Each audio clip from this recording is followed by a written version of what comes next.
Hi guys, I am in Tajik national university now. തജിക്കിസ്ഥാൻ്റെ capital സിറ്റിയായ ദുഷാൻബെയിലാണ് ഈ യൂണിവേഴ്സിറ്റി ലൊക്കേഷൻ വരുന്നത്. ഇവിടെ ഓൾമോസ്റ്റ് 500+ ഇന്ത്യൻ സ്റ്റുഡൻസ് പഠിച്ചുകൊണ്ടിരിക്കുന്നുണ്ട്. തജിക്കിസ്ഥാനിലെ തന്നെ ഫസ്റ്റ് ആൻഡ് ലാർജസ്റ്റ് യൂണിവേഴ്സിറ്റിയാണ് TNU. സോ ഇന്ന് ഞാൻ നിങ്ങളെ കാണിക്കാൻ പോകുന്നത് ഇവിടുത്തെ student life, academic details, clinicals, practical exposure, lab, library, അങ്ങനത്തെ കാര്യങ്ങളൊക്കെയാണ്. ഓൾറെഡി 500+ ഇന്ത്യൻ സ്റ്റുഡൻസ് ഇവിടെ മെഡിസിൻ പഠിച്ചുകൊണ്ടിരിക്കുന്നുണ്ട്. 5+1 ഇയർ, അതായത് 5 year course, then 1 year internship, അങ്ങനെയാണ് ഇവിടുത്തെ ഡ്യൂറേഷൻ വരുന്നത്. തജിക്കിസ്ഥാനിലെ തന്നെ ഏറ്റവും ലാർജസ്റ്റ് യൂണിവേഴ്സിറ്റിയാണ് TNU.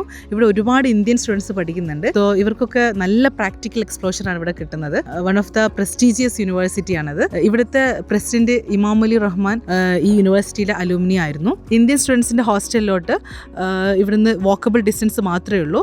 സ്റ്റുഡൻസിന് ഇപ്പോൾ ഫ്രീ ടൈമിൽ, അതായത് ഒരു പീരീഡൊക്കെ കഴിഞ്ഞ് അടുത്ത പീരീഡിലേക്ക് കയറുന്നതിൻ്റെ ഉള്ളിൽ അവിടെ പോയി ഫുഡ് കഴിച്ച് വരാനുള്ള സമയമൊക്കെ കിട്ടും. അത്രയും അടുത്താണ് ഹോസ്റ്റൽ കിടക്കുന്നത്. ഇന്ത്യൻസിനായിട്ട് സെപ്പറേറ്റ് ബ്ലോക്ക് തന്നെ ഇവിടെ ഉണ്ട്. എൻ്റെ പിറകിൽ കാണുന്നതാണ് ഇവിടുത്തെ പോളിക്ലിനിക് ബിൽഡിംഗ്. ഇവിടുത്തെ ഇന്ത്യൻ സ്റ്റുഡൻസിൻ്റെ ക്ലാസ്, അതുപോലെ ഡീൻ ഓഫീസ് എല്ലാം ഈ ബിൽഡിങ്ങിലാണ് വരുന്നത്. നമ്മുടെ സ്റ്റുഡൻസിനൊക്കെ ട്രാവൽ ചെയ്യാൻ കുറച്ചും കൂടെ സൗകര്യം ഈ യൂണിവേഴ്സിറ്റിയിലേക്ക് ഉണ്ട്. കാരണം ഇവിടുന്ന് ദുഷാൻബെ എയർപോർട്ടിൽ നിന്ന് വെറും 10 കിലോമീറ്ററിൻ്റെ ഉള്ളിലാണ് ഈ യൂണിവേഴ്സിറ്റി വരുന്നത്. യൂണിവേഴ്സിറ്റിനെ പറ്റി പറയുകയാണെങ്കിൽ ഇവിടുത്തെ ഏറ്റവും ലാർജസ്റ്റ് യൂണിവേഴ്സിറ്റിയാണിത്.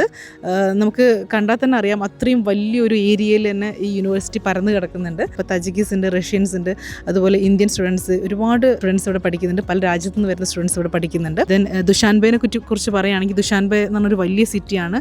ഫുള്ള് ലൈറ്റനിങ് ആയിട്ടുള്ള ബ്യൂട്ടിഫുൾ ആയിട്ടുള്ള ഒരു സിറ്റിയാണ് ദുഷാൻബെ. കുറച്ചൊരു വെയിലും കുറച്ച് തണുപ്പും. ഇതാണിപ്പോൾ സ്പ്രിങ് കഴിയാറായി. ഓൾമോസ്റ്റ് ഒരു കുറച്ച് വെയിൽ, കുറച്ച് തണുപ്പ്, അങ്ങനത്തെ ഒരു വെതറാണ് ഇപ്പോൾ ഉള്ളത്. അക്കാദമിക്സിനെ കുറിച്ച് പറയുകയാണെങ്കിൽ ഇവിടെ ഇംഗ്ലീഷ് മീഡിയം പ്രോഗ്രാമാണ് ഇവർ പ്രൊവൈഡ് ചെയ്യുന്നത്. സോ ഇവർക്ക് ലാംഗ്വേജ് ഇഷ്യൂ അങ്ങനെ വരാൻ ചാൻസ് ഇല്ല. അതുപോലെ തന്നെ ഇന്ത്യൻ ടീച്ചേഴ്സ് അവൈലബിൾ ആണ്. ഇപ്പോൾ ബയോകെമിസ്ട്രി, അതുപോലെ അനാട്ടമിക്ക് ഇന്ത്യൻ ടീച്ചേഴ്സ് അവൈലബിൾ ആണ്. സോ ഇവർക്ക് എന്തെങ്കിലും ബുദ്ധിമുട്ടുണ്ടെങ്കിലോ അല്ലെങ്കിൽ ഡൗട്ട് ക്ലിയറൻസ് ഉണ്ടെങ്കിലല്ല ഇവർക്ക് ഡയറക്റ്റ് ക്ലിയർ ചെയ്യാവുന്നതാണ്.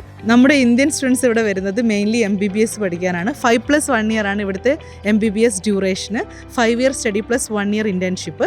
സോ ഇന്റേൺഷിപ്പും അതുപോലെ തന്നെ ഇവിടുത്തെ പ്രാക്ടിക്കൽ സൈഡൊക്കെ ഇവർ കൊടുക്കുന്നത് ഇവിടുത്തെ ഗവൺമെൻറ് ഹോസ്പിറ്റൽസിലാണ്. സോ ഇവർക്ക് ഇമ്മൻസ് പ്രാക്ടിക്കൽ ഇവിടെ കിട്ടുന്നുണ്ട്. അതുപോലെ തന്നെ റിയൽ ഡെഡ് ബോഡി ഇവർക്ക് സെക്ഷൻ ചെയ്യാൻ കിട്ടുന്നുണ്ട് അനാട്ടമിക്ക് വേണ്ടിയിട്ട്. വെൽ എക്സ്പീരിയൻസ്ഡ് ഫാക്കൽറ്റീസ് ആണ് ഇവർക്കുള്ളത്. അതുപോലെ തന്നെ ഇന്ത്യൻ ടീച്ചേഴ്സ് അവൈലബിൾ ആണ്. ഇന്ത്യൻ കരിക്കുലം തന്നെയാണ് ഇവരും ഫോളോ ചെയ്യുന്നത്. തജിക്കിസ്ഥാൻ എന്ന് പറഞ്ഞ കൺട്രീനെ കുറിച്ച് പറയുകയാണെങ്കിൽ ഭയങ്കര കൈൻഡ് ആൻഡ് പൊളൈറ്റ് ആയിട്ടുള്ള ആൾക്കാരാണ് ഇവിടെ ഉള്ളത്. ഇവർ ഇന്ത്യൻ സ്റ്റുഡൻസിനെയൊക്കെ ട്രീറ്റ് ചെയ്യുന്നത് വളരെ സ്നേഹത്തോട് കൂടിയിട്ടാണ്. ഇവർക്ക് ഇന്ത്യൻസിനെയൊക്കെ ഭയങ്കര ഇഷ്ടമാണ്. എപ്പം ഇന്ത്യൻസിനെ കണ്ടാലും ഇവർ വെൽക്കം ചെയ്യും, അതുപോലെ തന്നെ വിഷ് ചെയ്യുകയൊക്കെ ചെയ്യും.